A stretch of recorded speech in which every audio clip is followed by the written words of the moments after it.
In 2025, China reignited tensions in the South China Sea by releasing a new national map. This map aggressively expanded China's claims, especially over areas like the Scarborough Shoal, well within the Philippines' exclusive economic zone.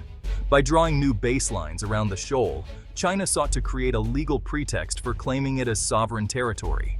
This move directly challenged international law and the United Nations Convention on the Law of the Sea. China's updated map made its ambitions unmistakable, turning vague lines into concrete claims. Beijing defended the map as routine, but for the Philippines and its neighbors, it was a clear act of encroachment. The new map justified China's growing presence of Coast Guard and maritime militia vessels, which have harassed Filipino fishermen for years. This cartographic aggression is more than symbolic. It signals China's intent to solidify control, setting the stage for more dangerous confrontations at sea. The world now faces a standoff between China's self-declared rights and the internationally recognized rights of the Philippines. The stakes in these contested waters have never been higher.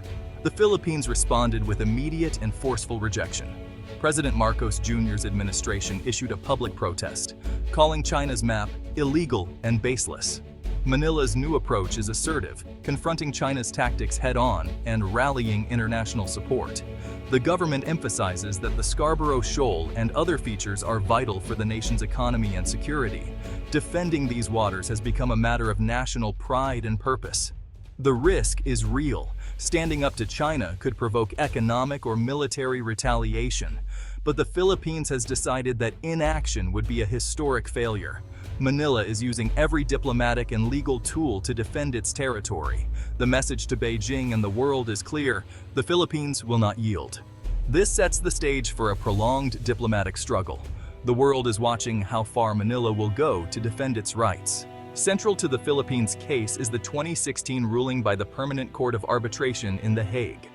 The tribunal found China's 9-dash line had no legal basis, a decisive victory for Manila.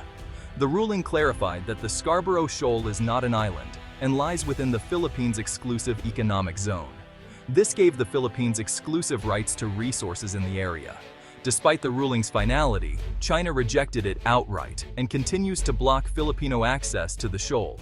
This defiance undermines the rules-based international order. For Manila, the ruling is both shield and sword, providing legal defense and a platform for global advocacy. The Marcos Jr. administration has made the ruling a pillar of its foreign policy. By invoking the award, the Philippines frames the dispute as a test of international law versus brute force. The world's response to this legal challenge will shape the future of the region. China's new map and aggressive actions have sharply raised tensions in the South China Sea. Confrontations have escalated, with Chinese Coast Guard ships using water cannons and dangerous maneuvers against Philippine vessels. These are not isolated incidents. They're part of a campaign to intimidate and force the Philippines to back down. Other Southeast Asian nations, including Vietnam and Malaysia, are alarmed and reassessing their own security policies. The risk of miscalculation is real.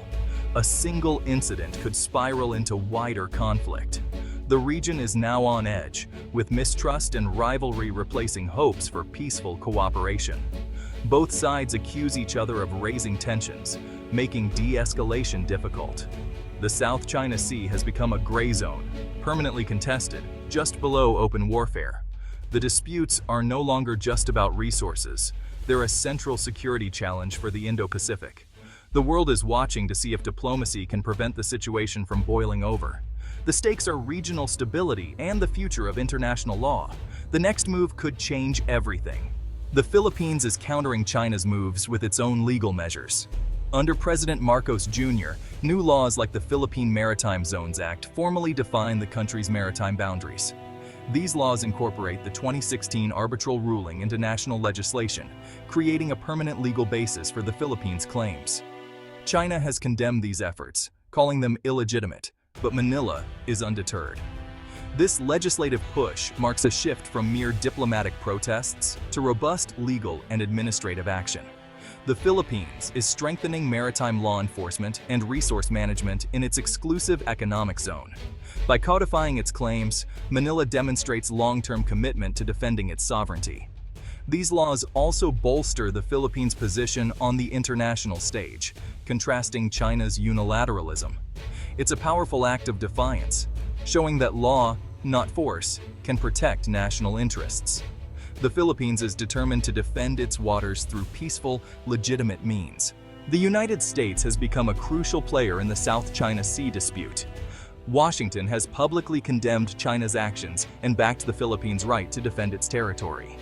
The 1951 U.S.-Philippines Mutual Defense Treaty now explicitly covers attacks in the South China Sea, raising the stakes for any confrontation. U.S. military presence in the region has increased, with more joint patrols and expanded access to Philippine bases. This sends a clear signal to Beijing. The U.S. is committed to upholding freedom of navigation and supporting its allies. Beyond military support, the U.S. is building a broader coalition with Japan, Australia, and South Korea. Joint exercises and security dialogues are creating a collective security architecture for the Indo-Pacific. This network of alliances is reshaping the strategic environment and deterring further Chinese escalation. For the Philippines, U.S. backing provides both reassurance and leverage.